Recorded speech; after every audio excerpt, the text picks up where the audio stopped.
Okay, the first thing you need to do is get their attention. I have to get somebody's attention. And people jump right in to a pitch thinking that's how I'm going to get somebody's attention. That's not how you get somebody's attention. That's how you get somebody to hang up on you or delete your email.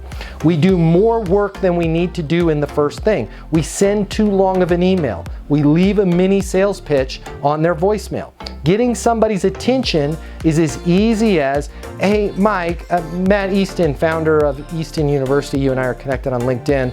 I was thinking about you guys today, and I've got an idea that I'd love to get your opinion on. Can you call me on my mobile, 720-660-3202. That's as simple as that is. That's a great way to get somebody's attention, right? In the personal, hey, I see you at Pilates class here every week. Man, it's awesome.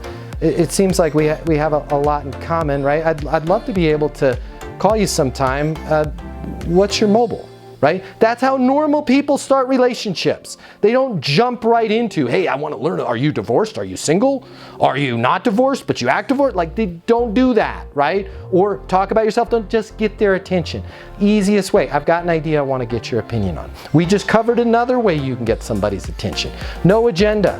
I just wanted to let you know that I'm here in terms of marketing, digital marketing, multimedia broadcasts. I run the team over here at 9 News. I just want to let you know who I am. And I'm out here. My name's Raf. Here's my mobile number. Anything you guys ever need, you know where to find me. It's a great way to get somebody's attention.